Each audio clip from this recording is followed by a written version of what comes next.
Saturday night, the Los Angeles Lakers got their biggest win of the season with a 123-100 win over the Denver Nuggets, which was a pretty big statement game for the Los Angeles Lakers, if I do say so myself. Luka Doncic had 32 points, 10 rebounds, and 7 assists, which is his best performance as a Los Angeles Lakers so far. One of the biggest concerns with Luka Doncic was his health and his conditioning, and a lot of that looked pretty true when he was going up against the Utah Jazz, when he was going up against the Charlotte Hornets. A lot of these things where Luka was just looking gassed, he looked like he couldn't get up and down the floor. A lot of those things were looking kind of true, to be completely honest. And in those little scenarios, I heard things like the Lakers can't make the playoffs, the Lakers aren't going to win a playoff series, this, that, and the third, which I understand the critiques and the criticisms with the Los Angeles Lakers as of right now. Right now, there are still a lot of weaknesses that this team has that you can pinpoint. And this isn't a video that I'm going to be like, oh, the Lakers are going to the finals, the Lakers can make a really deep playoff push, which I do think there is a world where the Lakers could win a playoff series and make a second round series very interesting. But once again, there's still a lot of flaws to this team that I feel as though can be really keyed in on in a playoff scenario. So I want to take this game as kind of a notice to the NBA that we may not be all the way there yet, but we have an off season with two of some of the greatest passers the league has ever seen and a lot of moves to make, to where Rui Hachimura has had a very good season and he has had a very good stretch with the Los Angeles Lakers over the past few weeks, to where his trade value could be a lot higher. And I don't want to be that guy after somebody's having a really good season or just a really good stretch with the team and be like, oh, his trade value is really high. But you have to really look at how some of these franchises are looking at these players and understanding that Rui Hachimura might not be the best fit for this Los Angeles Lakers team long term with Luka Doncic. So we're going to get what we can out of him while his trade value is at an all-time high. And to really look at the Mark Williams trade, I do think that there was a little bit more than just the injury and why Mark Williams got sent back to the Charlotte Hornets. I think Rob Pelinka made a move just out of he was a little too quick with it. I mean, you get Luka Doncic and then you have about 5 to 4 days until the trade deadline to try and go get a center that can match Luka Doncic. So I understand it may not be the best center that you possibly could have gotten if it was just in an offseason scenario, and you may not have wanted to be stuck with Mark Williams with his age and his injury history so far. So yes, right now we have to deal with Alex Len and Jackson Hayes minutes at the center position, but it would have been even worse if we would have walked into next season and Mark Williams was out for the season, only about 9 to 10 games in. But with all that being out of the way, I do want to talk about how this Los Angeles Lakers team beat the Denver Nuggets. And there was a lot of interesting things to this game. And I said, while I was on Playback TV with Player's Choice, I said that the Los Angeles Lakers are going to have to get a lot of threes up, because we all know this Denver Nuggets team to be a team that does not take a lot of threes. And once you are really beating them with the 3-point margin, there's a really good chance of winning that game. But the crazy thing about it is, both of these teams shot 16 for 41 from three. They both shot 39% from the 3-point ball. So what is the thing that the Los Angeles Lakers did really well to win this game? They played some of the best defense I've seen them play all season. We've gotten a level of effort from guys like Luka, LeBron, Austin Reeves, Dalton Knecht, Jared Vanderbilt, Dorian Finney-Smith, Rui Hachimura, Jackson Hayes, things that we just never seen before. The very first possession of the game, you have LeBron James guarding Jamal Murray and Rui Hachimura guarding Nikola Jokic, with Jackson Hayes guarding Aaron Gordon. So we're going to talk about this. I'm going to try to put a clip up as I'm talking about it, because I don't know if YouTube's going to copyright it, but you have LeBron James guarding Jamal Murray. You have Rui Hachimura guarding Nikola Jokic. Now, for a basketball guy, a guy that studies basketball deeply, you would know why those two are guarding each other, because you have Rui Hachimura, who's a 6'7", 6'8", 6'9" type of big body that could put a lot of physicality on Nikola Jokic, and you have LeBron guarding Jamal Murray. So when Nikola Jokic and Jamal Murray do that two-man game, it could be switched pretty easily. And you don't necessarily look at it from a timing aspect until you really see it happen in real time, because the play happened twice. The same exact play happened twice within the first 10 possessions, I would believe, where the first possession happens and Rui and LeBron switch with perfect timing. You know, LeBron leaves Murray at the right time and Rui leaves Jokic at the right time to contest a 3-pointer from Jamal Murray.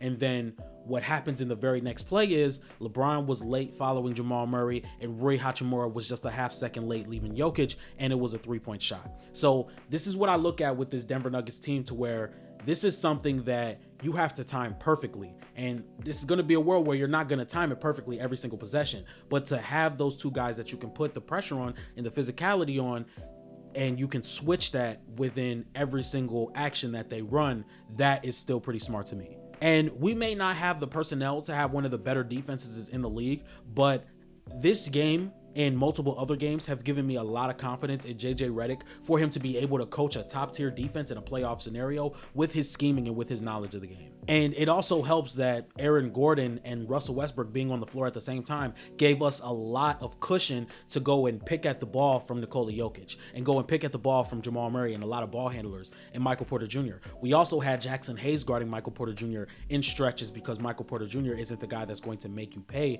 off of these ball handling scenarios and off of these ball handling situations.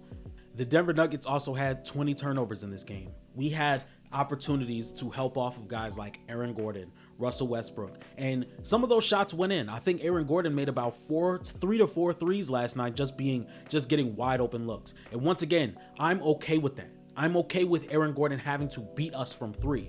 I'm okay with Russell Westbrook having to beat us from 3, because while we did get some 3-pointers from Aaron Gordon and I think one singular 3 from Russell Westbrook, we also got a lot of bad shots for them. We got like back-to-back pull-up mid-range shots from Russell Westbrook. We live with that. We also got a sidestep mid-range shot from Aaron Gordon. We live with that. We live with that. If they make that shot, pat them on the back and we get on offense. And to be completely honest, this really is where I get worried of how much Russell Westbrook will be able to play in a playoff scenario. Because once again, if you are going to be crowding Jokic, which I'm sure a lot of teams are going to do, whether it's the Thunder, whether it's the Mavericks if they get in, whether it's the Memphis Grizzlies, whether it's the Rockets, how much is Russell Westbrook going to be able to kill you off ball if you have a rim protector and a lot of really competent players on the perimeter? For the Oklahoma City Thunder, if they see each other in the Western Conference Finals, which is my prediction, if you have a rim protector in Chet Holmgren or a rim protector in Isaiah Hartenstein and guys like Lou Dort, Jalen Williams, and Cason Wallace on the perimeter, what do you do there? Even if you're the Memphis Grizzlies with a guy like Jalen Wells on the perimeter and guys like Jaren Jackson Jr. down low guarding the rim, what do you do there? Because 9 times out of 10, Jaren Jackson is going to be the roamer in that series.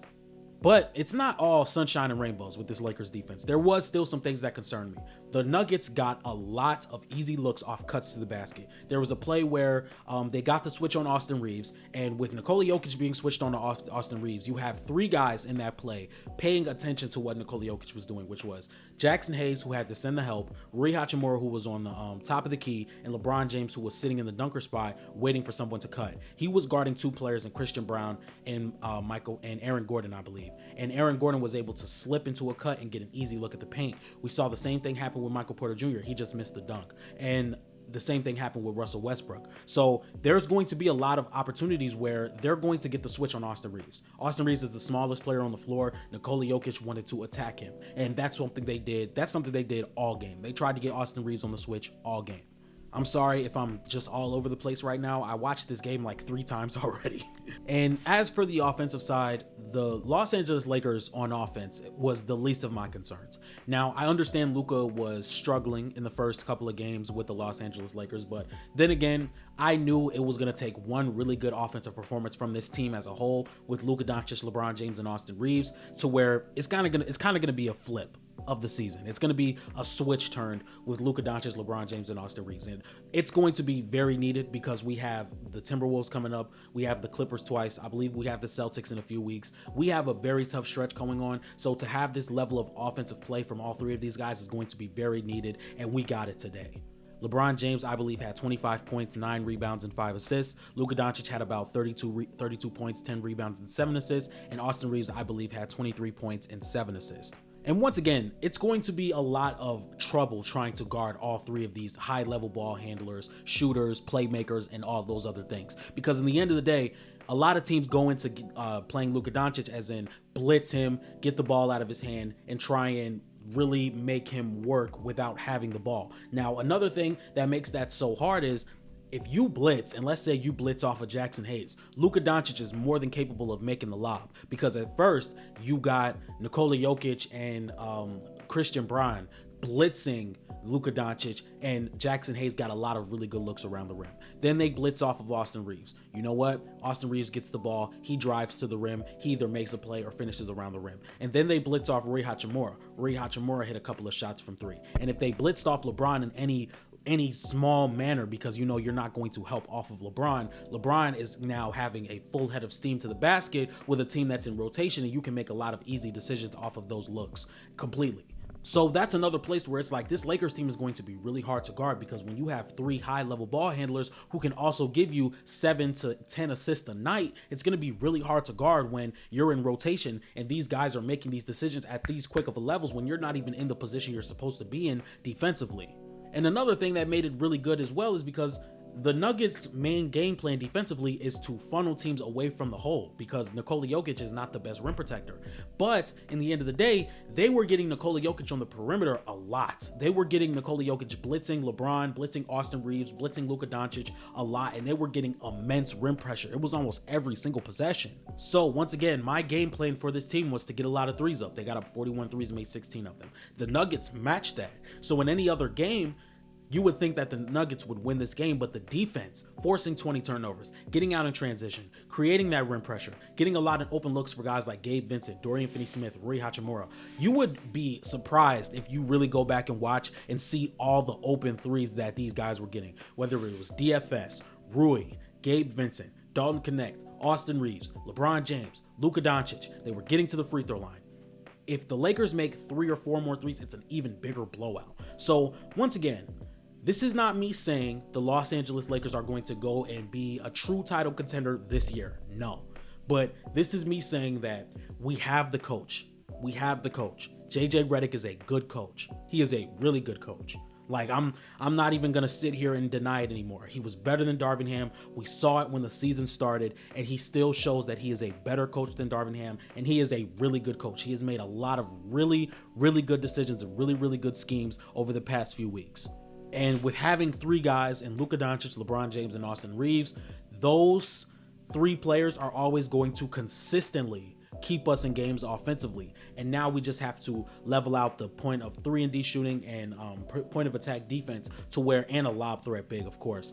But we are just a few pieces away from being a true championship contender. And I'm 100% confident that next season we are going to go into that season as one of the most dangerous teams in the league. So, ladies and gentlemen, this was just me talking about the Lakers versus Nuggets game, because I really wanted to talk about some of the things that I've seen. If you guys like this type of content, please be sure to like, comment, and subscribe. I'm very excited to see what the Lakers have next. We play Dallas on Tuesday. They're coming to LA, so that's going to be really fun to see, and I hope Luka drops 75, and I will be on Playback TV with Players Choice on that Tuesday to watch that game. So if you guys want to watch that, make sure you go tune in, man. Watching the games with Players Choice and those guys over there, that's always fun. And once again, if you guys like this type of content, please be sure to like, comment, and subscribe, and I will see you guys tomorrow. Peace.